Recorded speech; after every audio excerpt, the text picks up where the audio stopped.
Namaskaram and good evening to all of you and welcome to a new analysis of Nifty।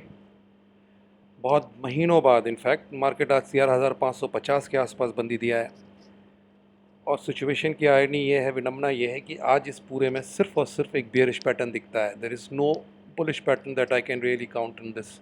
जो भी pattern दिखता है वो एक बेयरिश पैटर्न दिख रहा है। आप तुरंत ही समझ जाएंगे जैसे ये दो लाइनें आप देखेंगे कि what I am talking about is what you call in technical analysis a rising wedge, a ending diagonal और a terminal impulse, nothing else. अभी तो ये फॉर्म ऐसा ही दिख रहा है। अब क्या करें, जो दिखेगा उसी के बारे में चर्चा कर सकते हैं, जो नहीं दिख रहा उसके बारे में क्या बताएं आपको। तो जो काउंट्स दिख रही हैं वो कुछ ऐसी ही दिख रही हैं। तो पहली पॉसिबिलिटी यहाँ से अगर हम शुरू करें तो 1 2 3 4 and most probably we are into fifth. ये फिफ्थ आज यहाँ ख़त्म हुई है कि नहीं हुई है इसका कोई इंडिकेशन मार्केट ने नहीं दिया है, लेकिन हाँ इसने अपनी मिनिमम रिक्वायरमेंट्स अचीव कर ली हैं। तो मिनिमम तो हो गया, मैक्सिमम क्या हो सकता है ये जानना ज़रूरी है हमारे लिए, क्योंकि अभी मार्केट ने बताया नहीं कि उसने इस मूव को ख़त्म कर दिया है। तो अगर हम देखें इसका तो थर्ड वेव सबसे छोटी वेव नहीं हो सकती है। तो अगर ऊपर की तरफ देखें तो 100% एक्सटेंशन थर्ड वेव का करीब 11,638-40 के आसपास आता है। तो चलिए, एक लेवल हमारे पास जो निकल के आता है वो है 11,640 का। यानी कि अगर इस तरह का मूव हम एंटिसिपेट कर रहे हैं तो फिर ये फिफ्थ वेव 11,640 के ऊपर नहीं जानी चाहिए। 11,640 या प्लस माइनस जो भी पॉइंट्स है, बेसिकली थर्ड वेव की प्राइस को आप ले लें और इस फोर्थ वेव के लो पे जोड़ दें। उससे ज़्यादा नहीं हो सकती फिफ्थ वेव, उससे कम ही होनी चाहिए, चाहे एक ही पॉइंट कम हो लेकिन कम हो, because third wave can not be the shortest in any move. तो वो अभी जो हम टेंटेटिव कैलकुलेशन कर रहे हैं, it is coming around 11,650। So that is basically the negation point of this count. जैसे ही 11,650 के ऊपर जाएगा ये काउंट्स खत्म हो जाएंगे। तो एक पॉसिबिलिटी तो ये दिखती है इस मार्केट में। अब एक पॉसिबिलिटी इसमें और है, वो भी इसी तरह की ही है, बस वो हैं जो हम लोग ने एक बार पहले डिस्कस किया था, जिन काउंट्स को अगर उनको आगे बढ़ाते हैं तो फिर यहाँ पे ए वेव, उसके बाद ये B wave, irregular B, A B and then this is the C wave which is again moving as a ending diagonal terminal impulse or a rising wedge, whatever you want to call it। अब इसमें भी अगर आप possibility देखें तो ये 1 है, ये 2 है, ये 3 है। यहाँ पे एक डाउट होता है फोर्थ वेव को लेके, वेदर दिस इज कंप्लीट और this is still running. See this is up till now the move from this low to this high is a corrective wave, 3 wave move दिखता है ये। तो ये पांचवी वेव भी हो सकती है, या ये अगर ए वेव है फोर्थ की तो ये बी वेव हो सकती है। दोनों पॉसिबिलिटीज़ है इसमें, क्योंकि मार्केट ने आज किसी तरह का कोई कंफर्मेशन नहीं दिया, ना तो फिफ्थ वेव के कंप्लीट होने का दिया है, ना तो इस बी वेव के कंप्लीट होने का दिया है।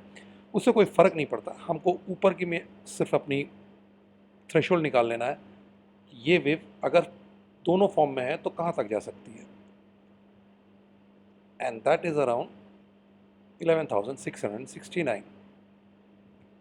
again 100% of third wave, fifth wave or whatever wave from here we are seeing. If this is the fifth wave, it will not go beyond 11,670, and if this is a B wave of the fourth, then also it will not go beyond that. So the upper zone now, if we want to write, it is coming out to around 11,640 to 11,600, sorry 600 and let's say 75. You can accurately calculate these levels. Just take the length of the third wave, add it to the low of the fourth, that is your so-called the stop loss for the shorts. So this is the zone. If we have not finished a move here, then this is the tentative zone where we can go and finish. It is not mandatory, please remember. All minimum targets have been done, but market has not given any indication today that it has completed this move. तो ये ऊपर का एक zone हमको ध्यान में रखना चाहिए। तो 11,640, 11,675 ये दो इंपॉर्टेंट लेवल्स है जहाँ पे दो पैटर्न्स के निगेशन है। तो ये दोनों लेवल्स हमारे पास होने चाहिए as a investor, as a trader और एज अ एनालिस्ट। रही बात नीचे की, तो ये वो सपोर्ट्स हैं 11,460, 11,360, उसके बाद 11,250 और इंटरमीडिएट लेवल पे 11,100, ये वाला लो। देखिए, अगर हम इस तरह का कोई भी पैटर्न बना रहे हैं, एंडिंग डायगोनल या टर्मिनल इम्पल्स टाइप की, तो फिर ये सब छोटे मोटे सपोर्ट काम नहीं आने वाले हैं, हम बहुत शार्प फॉल देंगे। जब भी ये मूव कंप्लीट होगी, अगर हम लोग जो देख रहे हैं वही हो रहा है इस मार्केट में, तो बहुत शार्प रिएक्शन होगा मार्केट का। इसलिए अगर आप लॉन्ग हैं, स्टॉप लॉस को ट्रेल कीजिए और बहुत स्ट्रिक्ट रखिए अपने स्टॉप लॉसेस को, क्योंकि बहुत अच्छा सा रिएक्शन मार्केट दे सकता है इमीडिएट लेवल पे यहीं से या इसके ऊपर इन सब लेवल्स के आसपास से. So you should be alert. There is no harm in being alert in this market.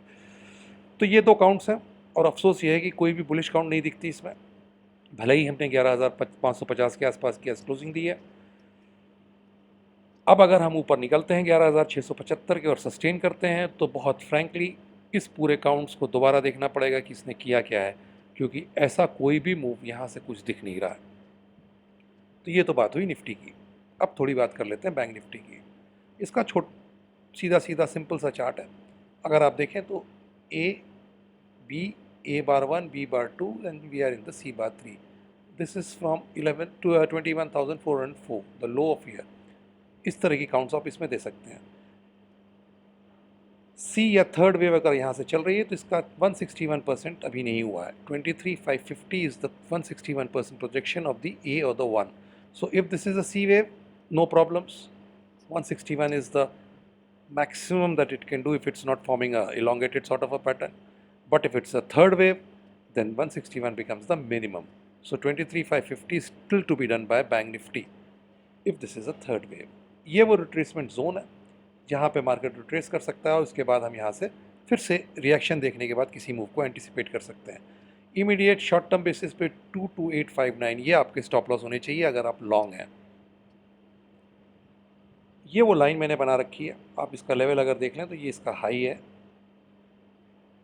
से 22,400. जब तक 22,400 के हम ऊपर हैं, थोड़ा ऊपर की तरफ का ही व्यू रखिएगा या न्यूट्रल रहिएगा. 22,400 नीचे पार होते ही मार्केट बियरिश जोन में एंट्री ले लेगा. तो बैंक निफ्टी की ये बहुत सीधी सीधी छोटी सी एनालिसिस है. एक पॉइंट मैं इसमें आपको ऐड कर दूं, अगर आप इसको किसी भी तरीके से यहाँ पे आप गौर कीजिएगा, ये बी या सेकेंड जिसको हमने किया हुआ है ये 50% के आसपास ही इसने रिट्रेसमेंट किया है.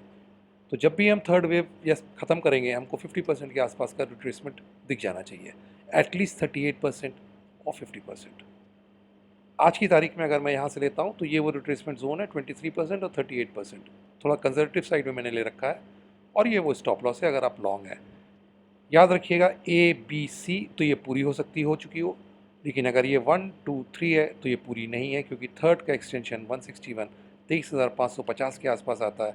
मार्केट ने अभी वहाँ तक अचीव नहीं किया. ये तो मिनिमम है थर्ड वेव का. फिर अब एक बात इसमें हम आपके साथ और शेयर कर लें इससे पहले इस चैप्टर को बंद करें. अगर आप इसको किसी और तरीके से काउंट करना चाहें तो एक काउंट ऐसी है जो थोड़ा सा गंदगी कर देगी इस चार्ट में, लेकिन उसको मुजवानी रखते हैं इससे पहले कि प्लॉट करें. A, a B and a C. Get an X here. A, B and a C. Get a X here.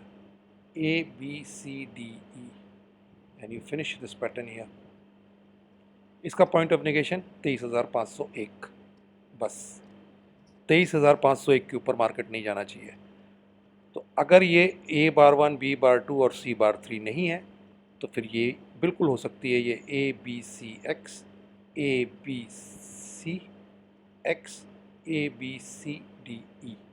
And the point of negation of this count is 23,500 and say 10, nothing more. तो एक ये level आता है ऊपर 23,550 का, इसको याद रखिएगा. ये इंपॉर्टेंट जोन है. दो काउंट्स हैं बैंक निफ्टी की, दोनों मैंने आपके साथ डिस्कस कर लिए हैं. ये नॉर्मल काउंट्स हैं जो अमूमन आपको देखने को मिलती हैं या जिसको आप बहुत आसानी से बैठा सकते हैं. अब चक्कर क्या है कि हम 1 2 3 हमेशा बैठाने की कोशिश करते हैं जब हम कुछ और काउंट नहीं कर पाते हैं. कोई दिक्कत नहीं है, मुझे नहीं लगता दोनों में बहुत ज़्यादा आपको ट्रेडिंग में दिक्कत आने वाली, क्योंकि दोनों का इम्प्लीकेशन एक जैसा आएगा. लेकिन आप याद रखिएगा अभी अगर ये 1 2 3 है तो 23,550 आपको देखना बाकी है. वो 161% है, वहाँ तक तो थर्ड वेव को जाना ही जाना होगा, मिनिमम है. और अगर ये ए बी सी है तो हम फिर सी वेव के टेंटेटिव एरिया में पहुंच चुके हैं. It is within that finishing zone, but market has given no indication that it has finished. This is the retracement zone on immediate short term basis. This is the stop loss if you are a long. और intermediate basis में 22,400 का level है जिसके टूटने के बाद आप bearish view रख सकते हैं इस मार्केट में. जब तक इसके ऊपर हैं हम फिर से ऊपर की ओर के दायरे देख सकते हैं. So that is all. कल एक्सपायरी है, बहुत इत्मीनान से रहिएगा. क्योंकि मार्केट बहुत ख़तरनाक एरिया में है। तो चलिए, जब तक फिर से नहीं मुलाकात होती है, नमस्कार, थैंक यू, जय हिंद।